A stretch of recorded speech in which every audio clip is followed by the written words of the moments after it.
የውብዬ ወንድም እንደዛ ሲሆን የነበረው ወዶ አይደለም፣ እውነቱን ነው ሀቂቃ ማለት ነው። ምክንያቱም ተመልከቱ እንግዲህ ትናንትና እንደዛ ሲያለቅስ እንዳልነበረና አሁን ሚስቴን የት ናት እያለ ዛሬ ደግሞ ሌላ ሴት ጋር መጣ። አሰላሙ አለይኩም ረህመቱላሂ ወበረካቱ። ወደ ተከበራችሁ የሙ አቡበከር ቻናል ተከታታዮች ውድ እህት ወንድሞቼ እንዴት ናችሁ? ሰላም ናችሁ? ከኔ ጋር ሁሉ ሰላም፣ ሁሉ መልካም አልሐምዱሊላህ። ላሳያችሁ ነው። ምክንያቱም አሁን ለታ እንደዛ ቤቱ ባዶ ኦና ሲያገኘው ናሆም እንደዛ የሆነ እሪ ቁቁ ሚስቴ ልጆች የት ናቸው እያለ ነበርና አገናኙኝ ካለው ብዬ ህይወት የለኝም ካለሷ መኖር አልፈልግም እያለ ነበርና 3 ቀን ሳይሆነው ደግሞ ሌላ ሴት ይዞ መጣ። እኔ ሴቶቹን ራሱ የት ነው የሚያገኛቸው? ሴቶቹ ለራሱ ካለሱ ወንድ አያውቁም ወይ ነው የኔ ጥያቄ ማለት ነው። ምክንያቱም ስንት ወንድ ያለ ህይወት ያለው ወንድ ጋር እየገባችው የሰውን ህይወት ሰውን እንደዚህ የምታረጉ ሰዎች የስራችሁን እስታችሁ ሀቂቃው ማለት ነው። ምክንያቱም ምንም ቢሆን ይሄ ትዳር አለው።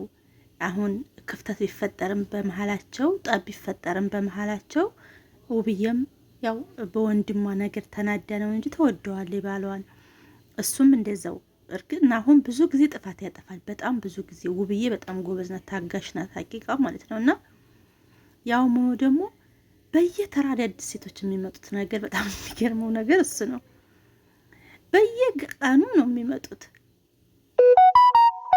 እንጃ ሀቂቀተን ነገ በእኛ ላይስ ምን ይፈጠርብናል? ለምን አትሉም ነው የኔ ጥያቄ። ምክንያቱም እናንተ ከሰው ላይ ቀምታችሁ ወሰዳችሁ። የልጆች አባት ነው፣ ትዳር አለው። ትዳሩ ፈረሰ፣ እሺ እንበል ተለያዩ። ምክንያቱም እንደዛም እየሆነ ያለበት ምክንያት በእናንተ በሴቶቹ ምክንያት ማለት ነው። ከዛ ደግሞ እናንተንስ ነገ እንደዚህ አድርጓችሁ ላለመሄዱ ምን ዋስትና አላችሁ? ነገ እናንተም ልጅ ያሳቅፉ ጥሏችሁ ደግሞ ሌላይቱ ሴት ጋር አለመሄዱ ምን ዋስትና አላችሁ? ሲጀምር በየተራ አዳዲስ ሴቶች የምትመጡት ነገር ስንት ጓደኞቹ ወደ ትዳሩ እንዲመለስ ወደ ቤቱ እንዲመለስ ወደ ትዳሩ እንዲመለስ ስንት እየለፉ ቤተሰቦቹ፣ ወንድሙ፣ ጓደኞቹ እንደዛ እየሆኑ እሱ ደግሞ አሁን ትናንትና እንደዛ እያለቀሰ ዛሬ ደግሞ ደስተኛ በአንድ ቀን ውስጥ ማለት ነው። እንዴት ስስት ነው እሱ ለራሱ የሚለዋወጠው ይሄ ናሆም የሚባል ሰው ማለት ነው። ምክንያቱም የሰው ልጅ እኮ ይዋደዳል፣ ይለያያል። ትክክል፣ ይሄን አምናለሁ። ግን ደግሞ በአንድ ጊዜ በአንድ ቀን ውስጥ ዛሬ ተለያይቶ ነገ ቁርጥ እንደዚህ አድርጎ ሌላ ሴት ጋር መሄድ፣ እንዴት ደስተኛ መሆን። ከመጀመሪያውም ውብዬ ጋር እያስመሰልክ ነበር ማለት ነው ስትኖር የነበረው። እንደዛ እያለቀስክ ስለምናት የነበረው እንደዛ አበባ ይዘህ ትናንትና እንደዛ ስታለቅስ የነበረው ቤቱ ቤት ስታጣት ስትሄድ እንደዛ ስትሆን የነበረው እያስመሰልክ ነው የሚመስለው ማለት ነው። ምክንያቱም እያስመሰልክ ባይሆን ኑሮ ትዳርህን የምትፈልግ ቢሆን ልጆች የምትፈልግ ቢሆን ትናንትና እሷ ጋር ተለያይተህ ትናንትና ወይንም እንደዛ ተዋውናችሁ ዛሬ ሌላ ሴት ይዘህ ደስተኛ ነኝ ከፍቶኝ ነበር ከውብዬ ጋር በተለያየሁበት ማድረሽ ባልመጣ ነበር ማለት ነው ናሆም። እና አንዳንድ ጊዜ ህይወት ታስተምራቸዋል የሆነ ለመናገርና ውብዬ ከዚህ ሰውዬ ጋር አሁን ብዙ እሱ ዝጋይች ልጅ ጋር ነው፣ ግን ወንድሙ ጓደኞቹ አሁን ውብዬን እየለመኑ ነው ታረቁ እያሉ። እሱ መች ልታረቅ አለ ሌላ ሴት ጋር ኮሄደ። ምክንያቱም ውብዬ እንኳን ልታረቅ ብትል ውብዬና ከደ ይቅርታ ማለት ያለባት እሱ ነው፣ ሁሉ ይቅርታ ማለት ያለበት። ለምን ተመጀመሪያውም ሲጀምር ገና ሀ ሲባልም ጥፋተኛው ናሆም ስለሆነ ማለት ነው። እና አሁን ውብዬ እሺ ብትል ለራሱ እሱ ያለው ሌላ ሴት ጋር ሲጀመር ልቡ ወደ ውጭ አለ ሰውዬ ነው፣ ሆኖ አይሆነትም። እና የውብዬ ወንድም እንደዛ ሲሆን ለምን እንደዛ አረገ? ይቅርታ እየጠየቀ ለምን ይቅርታውን አይቀበልም? እሷ ደስተኛ ኮሪ ምናምን እኔ ራሱ ብዬ ቪዲዮ ሰርቼ ነበር። ግን የውብዬ ወንድም ትክክል ነው። እኔ ስለመጣሁ ነው አሁን እንደዚህ እየሆነ ያለው ምናምን እያለ ነው። እና ከመጀመሪያው የውብዬ ወንድም እያለ የነበረው ያክብርሽ፣ ቤተሰብን ያክብር፣ ቤተሰብ ጋር ሽማግሌ ላክ ምናምን ነው እንጂ ተለያው ትዳርሽ ፍርስ አላለም ሲጀመርም ማለት ነው። ያ ነገር ደግሞ አሁን ላይ ልክ ነው የውብዬ ወንድም ማለት ነው።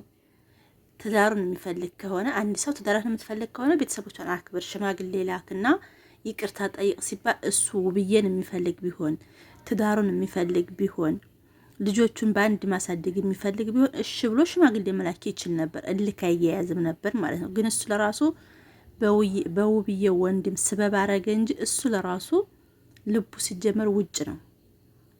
ምክንያቱም ባለፈው ተጣሉ። የተጣሉበት ምክንያት ውብዬ ጥፋተኛ አይደለችም፣ ግን ያውም ሆኖ ወዶ አይደለም በተደረገበት ነገር ነው ብላ እሷ ራሷ ይቅርታ ብላ ወደ ቤቷ እንዲመለስላት ሀቂቃ ያልሆነችው ነገር የለም። እንደዛ ሆና እያለ ዛሬ ደግሞ ሌላ ሴት ሊቀበል ይሄዳል እንዴ? ሰውየው ጤነኛው ትላላችሁ? ምክንያቱም ምን ይሰማታል?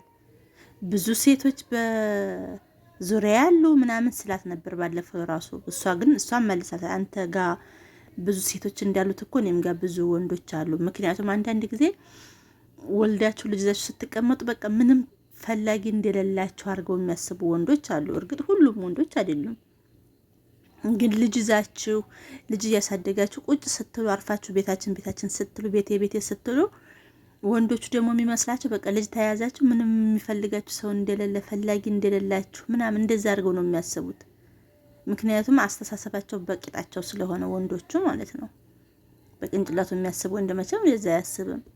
ምክንያቱም ትናንትና እንደዛ እየሆኑ ሀቂቃ ያው ወንድሟ በመካከል ባያፈርሰውም እንደ ነገሩ ወደ ቤቱ ሊመለስ እንደዛ ተቃቅፈው እንደዛ ደስ የሚል ጊዜ እያሳለፉ ነበረ። ያው ወንድሟ ነው እርግጥ በመካከል ሁሉን ነገር እንትን ያለው፣ ያም ደግሞ ትክክል ነው የእሷ ወንድም ማለት ነው። የውብዬ ወንድም በጣም ትክክል ነው። ምክንያቱም አሁን ለታም እንደዛ ታርቀው በነበረ ዛሬ ናሆም ይሄንኑ እንደሚደግመው ነበር እንደዚሁ ማለት ነው። ይሄዳል ይችል ሊቀበል አሁንም ብጥብጥ ይነሳል ማለት ነው። ስለዚህ ናሆም ለትዳርህ፣ ለቤትህ፣ ለሚስትህ፣ ለልጆች ታማኝ ሆነህ መኖር ያቃተህ ለምንድን ነው? እዛም ለምን ትላለህ? አይምሮህ እንዳዘዘህ ለምን ትሄዳለህ? ልብህን ለምን አትከተልም? እንደ እንስሳ ለምን ትመራለህ? የመጡ ሴቶችን ሁሉ እየተከተልክ መሄድ፣ የመጡ ሴቶችን ሁሉ እነሱ ምስኪን ናቸው። ሁልጊዜ የሚለው ምስኪን ናቸው ነው። ያችም ስመጣ ምስኪን ናት ነው፣ ይችም ስመጣ ምስኪን ናት ነው ስራው ማለት ነው። በቃ እንዴ ለሌሎቹ እንደዚህ የምታዝነውን ያህል ሌሎቹ እንደዚህ አዛኝ ከሆንክ ለምን ለሚስትህ ለልጆችህ እናት አዛኝ ሆነህ ሚስትህን አክብረህ ሚስትህን አስከብረህ ቤተሰቦችን አስከብረህ ቤትህን አስከብረህ ቤት አርፈህ አትቀመጥም? የሰው ሰውን በቸገረ ጊዜ ይረዳል። ማንም ሰው ወንድም ይሁን ሴትም ይረዳል። ግን የሚረዳበት መንገድ ያለው ቤት እየተለቀቀ እየተወጣ ትዳርህን እያፈረስክ ምናምን ሳይሆን አንድ ሴት ከተቸገረ ለችግሯ መፍትሄ የምትሆን ከሆነ ሚስት ጋር ተመካክራት ለዛ ይለልኝ መፍትሄ መስጠት ትችላለህ። እሱ መሆን ያለበት ደግሞ እሷ ጋር እየሄድክ እየተንዘላዘልክ ሳይሆን የተቸገረ ሴትዮ ከሆነች ችግሯን ብቻ ሄደህ የምትፈታው ሳይሆን ባለቤትህን አማክረህ ባለቤትህ ጋር ችግሯን መፍታት ችግሯን መካፈል ትችላለህ። ዝም ብለህ ሚስኪና ተከትለህ ትሄዳለህ፣ አብረህ ታድራለህ።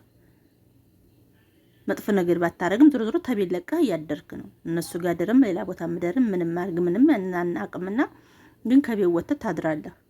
ለዛ ለሲስ ስትል በየቀኑ አንድ ሙጫ ሻንጣለች ሻንጣ እያንጠለጠልክ ትወጣለህ። እንደ ተከራይ ሰው ማለት ነው። እንደ ባልና እንደ ሚስት ሳይሆን እንደ ተከራይ። አንዳንድ ሰው አንዳንድ አከራይና ተከራይ ትጣላ። አሁን ዛሬ ይገባል ወይ በወሩ በሁለት ወሩ ይለቃል፣ ጓዙን ይዞ ሄደል መልሶ ደግሞ ልክ እንደዛ ልክ የሆነ ነገር ሲፈጠር ያችን ሻንጣህን አንጠልጥለት ትወጣለህ። ደግሞ ስትፈልግ ሻንጣህን አንጠልጥለት ትመጣለህ። እንደዛ መሆን የለበትም። ትዳርህን አክብረህ ቤትህን አክብረህ ለትዳርህ ታማኝ ሆነህ መኖር እንደዛ ነው እንጂ በጣም ነው የሚያስጠላው ሀቂቃ። ውድ እህቶችን በጣም ስለገረመኝ ነው። በላይ ቪዲዮ እስከምንገናኝ አሰላሙ አለይኩም ወራህመቱላሂ ወበረካቱሁ። ናሆም ልብ ግዛ ነው የምለው።